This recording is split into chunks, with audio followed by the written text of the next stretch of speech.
परीक्षा और प्रतियोगिता में सफलता के जानलेवा दबाव के चलते सभी छात्रों के सामने जल्दी याद करने और याद रखने की ये भीषण समस्या आती ही है। अधिकतर छात्र अक्सर ये शिकायत करते हैं कि मुझे याद नहीं होता, या मैं याद तो कर लेता हूँ मगर लिखते समय भूल जाता हूँ, या घर पर तो सही लिख लेता हूँ मगर परीक्षा में गलती हो जाती है, या मैं ये नहीं जान पाता कि जो मैं जानता हूँ उसे कैसे बताऊँ, या कहाँ से लिखना या बोलना शुरू करूँ। नमस्कार। जल्दी याद करने के वैज्ञानिक तरीके, scientific methods of quickly memorise. लेकिन वीडियो में आगे बढ़ने से पहले अभी तक आपने हमारा चैनल सब्सक्राइब नहीं किया तो सब्सक्राइब जरूर कीजिए, क्योंकि आगे ऐसी वीडियो और भी आपको मिलती रहेंगी।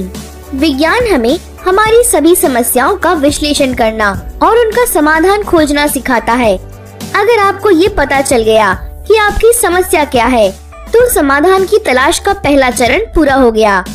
याद न होना भी एक समस्या है और इसका भी विज्ञान के पास समाधान है। आइए इस अनुभव सिद्ध पद्धति को समझने और सीखने का प्रयास करें। इस पद्धति से कठिन और लंबे से लंबे उत्तर को आप याद भी कर ले जाएंगे और लिख भी लेंगे।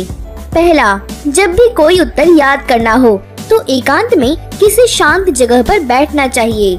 दूसरा, याद करते समय हमारा दिमाग पूरी तरह से ठंडा होना चाहिए। उस समय किसी तरह की हड़बड़ी, परेशानी, उथल पुथल, तनाव, चिंता, दुख या क्रोध नहीं होना चाहिए। तीसरा, जिस उत्तर को जल्दी याद करना है उसे रटना नहीं चाहिए। रटने का मतलब है बिना सोचे समझे उत्तर के केवल कुछ शब्दों या एक दो वाक्यों को ही जल्दी बार बार दोहराना। रटने से उत्तर दिमाग में गहराई से बैठ नहीं पाता और उससे हम जल्दी ही भूल जाते हैं। ये जल्दी याद करने की परंपरागत पद्धति गलत और अवैज्ञानिक है। वैज्ञानिक पद्धति से याद करने के लिए अपने उत्तर को धीरे धीरे रुक कर समझ कर एक बार में शुरू से अंत तक पूरा एक साथ ही पढ़िए। चौथा, उसके बाद अपनी उत्तर पुस्तिका यानी नोटबुक को बंद करके ऊपर आसमान में देखते हुए पूरे उत्तर को एक सिरे से दूसरे सिरे तक अपने दिमाग में घुमाइए। इससे पूरे उत्तर की मोटी मोटी रूपरेखा पर दिमाग की पकड़ बन जाएगी। पांचवा, इन दोनों क्रियाओं को कुल 5 बार एक साथ ही दोहराइए, अर्थात 5 बार पूरे उत्तर को धीरे धीरे समझ कर पढ़िए और फिर उत्तर पुस्तिका को बंद करके दिमाग में पूरे उत्तर को घुमाइए। छठा, अब पूरे उत्तर को बिना नकल मारे जल्दी तेज रफ्तार से लिखिए। लिखने के दौरान उत्तर के बीच में कोई चीज भूल जाए तो उसके लिए खाली जगह छोड़ते चले जाइए। इस तरह से पूरा उत्तर लिख डालिए और तब घड़ी देखिए और उत्तर लिखने में लगा समय नोट कर लीजिए। अब अपनी उत्तर पुस्तिका खोलिए और लिखते समय जितने शब्द या वाक्यांश याद न आने के कारण छूट गए थे, उनकी खाली जगहों को उत्तर पुस्तिका से देखकर दूसरे रंग की स्याही से भर दीजिए।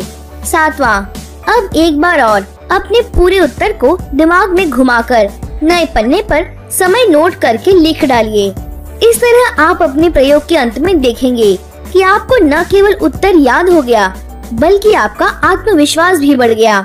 और जब एक बार आत्मविश्वास पैदा हो गया तो फिर तो कोई भी उत्तर आपके लिए बड़ा या कठिन लगेगा ही नहीं। यदि आप इस प्रयोग से संतुष्ट और प्रसन्न होते हैं तो हमारा निवेदन है कि अपने आसपास के लोगों को भी इसे सीखने के लिए प्रोत्साहित कीजिए। अधिक से अधिक छात्रों और विद्यालयों तक इसे पहुंचाने के काम में मेरी सहायता की हेल्पफुल रहेगा।